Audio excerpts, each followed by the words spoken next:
King of Pentacles, Four of Cups, Knight of Swords, Ten of Swords, the Empress,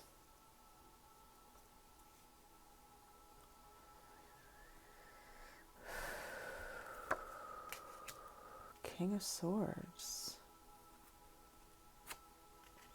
and the Knight of Pentacles. Fighting around some sort of stability, fighting around money, fighting around work, fighting around investments. There's been some sort of mind games happening regarding something around your money. This King of Pentacles, there might be a relation with the Empress here on some sort of huge disagreement, fight, manipulation, something that this King of Pentacles found out, Ten of Swords here, to completely demolish him. We have the Knight of Pentacles and the Knight of Swords as well. So we have the King of Pentacles, the Knight of Pentacles, the King of Swords, and the Knight of Swords. This could be a whole family. It could be a mixed family. But there is something here that is not working right. There's something not going right here. We have the Four of Cups. There's a lot of thinking about the past, feeling sorry for yourself regarding something where you shared your love, where you invested your time and energy into. There's some sort of mind games happening with that, which results in the Ten of Swords, complete destruction, 10 swords in her back, people backstabbed him.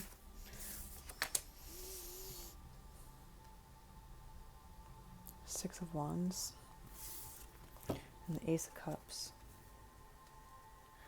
There is some sort of, new chance for this person in love.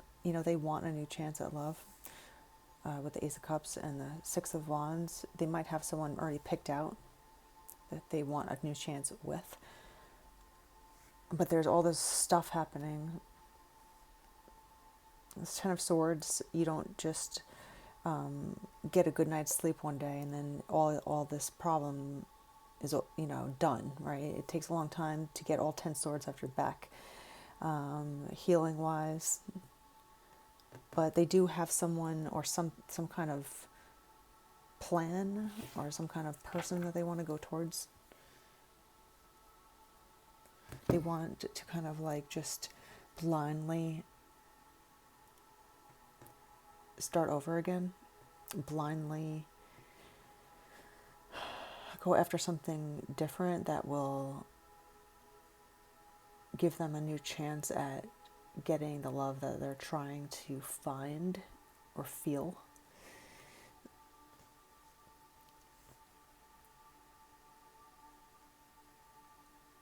Maybe that's who this Empress is, actually.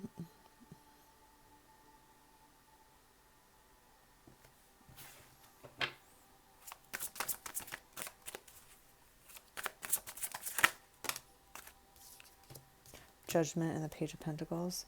So we have the Page, the Knight, and the King of Pentacles. They're definitely now almost asking God for some sort of forgiveness.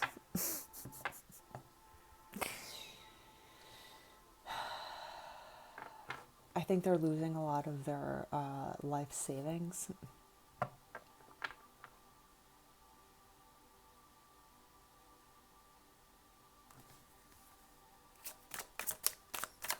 It's like a narcissist that has trampled on people's lives for years and decades, and then all of a sudden something bad happens to him, and he becomes a big crybaby, asking God for help after he's destroyed so many people, so many things.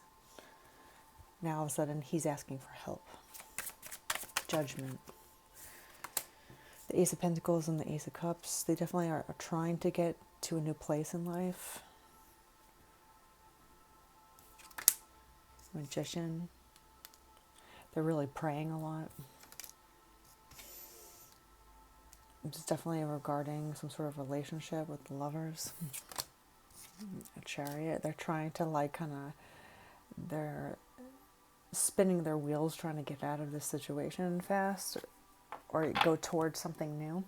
They definitely want something new. They're looking for something new, a new opportunity, a new person, a new love, a new way of life. Coming from the Ten of Swords and being so apathetic with love and just being disappointed, there might be something here regarding childhood where they know you from childhood and they know of you now. They might be looking at you and picking you out and being like, wow, I forgot about that person. How do I make this happen?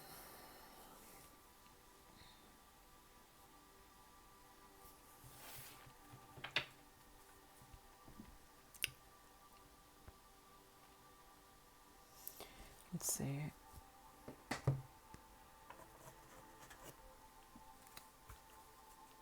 How else is this person feeling?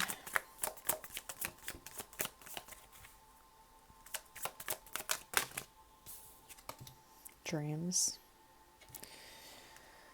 They might be getting ideas, inspiration through their dreams about you. Maybe they had a dream about you and then they looked you up to see how you were doing years later, something like that. Connection. Love is a bridge that connects souls. It could be someone that's far, far away from you, distance-wise. You might live in different states. There is some sort of divine timing that's going to take place, or maybe the divine timing already started here because there is some sort of dreams happening. They're, maybe possibly looking into you again. You have to trust in, like, synchronicities. Sometimes, you might have been shown this person, maybe even in your feed, one of your feeds, and you never really connect with this person previously. All of a sudden they just appear out of nowhere. Sometimes, even though the algorithms are creepy, sometimes you have to wonder why certain people just pop up out of nowhere.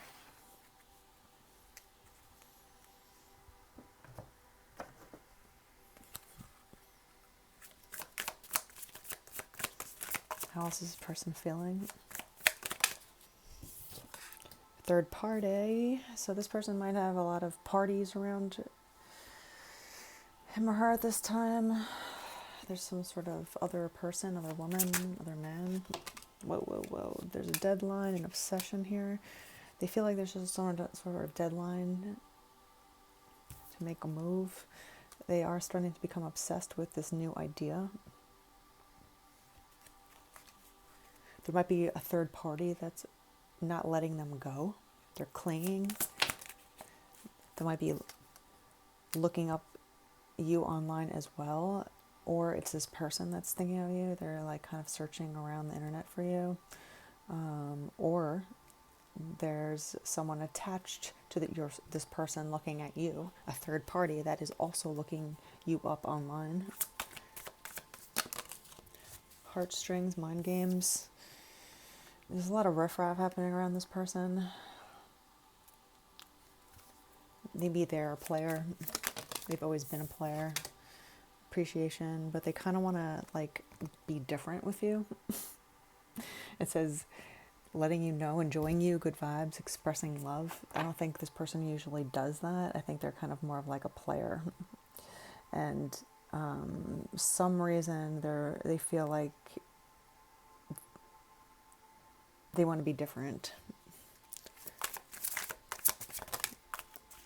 They're holding back on making their decisions at this time about what they're going to do. There's a facade happening, so they're not telling you anything. They might be acting weird around you. It's because they're trying to hide certain things, like, their emotions. They do feel like there is some sort of timeline here that they need to get rid of this third party in order to come towards you in a respectful way. Like, and you don't want to be looked at as a player. You can't have third parties around you calling you up and blowing up your phone while you're trying to get to know someone new that at least you respect, because someone that has respect for themselves, as soon as like, they see your phone going off, throughout your whole date with them, and you're just like, what's up? It's kind of like a red flag of like, either they have exes around them, they don't have exes and they're actually with other people still, or they just don't have boundaries to get rid of their exes. Like, you know what I mean? Like, if they're, they shouldn't have so much third party action around them if they're trying to go after something more dignified in life, more respectable. You're not going to come up to a woman that has respect for herself and have this playboy environment around you. And even if that was you in the past, no respectful woman is going to look at you and be like, oh, wow, I wonder. Like, they're not going to wonder if you're going to treat them differently. They're just going to expect you to be a douche, and treat them how you treat everyone else. And they're probably not going to play along. But if someone does have different feelings for them, for a new person, and they want a new chance, you have the Ace of Cups, the Ace of Pentacles, they want a new chance at love. They want to do it differently. They want to try it at least differently. There's no harm in trying something different, but you have to come correct. You cannot have riffraff around you, texting you, calling you, calling the other person. If you have people looking up your, like, someone that you're dating, like, it's creepy, So in order to do that, you have to really clear out your past, clear out all these weird relationships that you might be stuck in or that you dealt with in the past if you want to be a new person. If you want to have a new life, Ace of Pentacles here with love. We have the Lovers, the Ace of Cups. You have to really judge the good and the bad of what's around you and look at it through the other person's eyes. Would I date me? Would a respectable person date me? Or are they going to look at me like I'm just like some other, dirty dog that just kind of goes through the motion, literally, with everything, and supports women that don't respect themselves, let's call it that. Okay. You don't see a lot of guys. There's a lot of guys with money that you might find new money where they waste all of their money in strip clubs. And you never hear of the stories of guys that have a lot of money investing in quality women or quality human beings, let's call it, right? Helping people that really are doing good in life and living in a respectful way. They always go right to the bottom barrel of easy money, and they just throw their money away. And it shows what you respect in life. It shows how much respect you have in yourself, and what you invest in, you are. So, there's a lot of guys that just show and spend all their money on empty people that are using them. And they think that's the playboy life, which is the dumbest thing, really, if you think about it. You call yourself an investor, but you invest in shit people. You invest in empty, hollowed psychopaths, right? It really is a definition of a psychopath if you are just doing things to get something out of someone, right? So if you want to be a new person and turn over a new leaf, you really have to judge yourself in a really harsh way, in a truthful way. And it doesn't mean to beat yourself up, but to be like, all right, well, how much bullshit am I really entertaining here, right? And if I did come towards a new life, a new way of life, would my old life get in the way?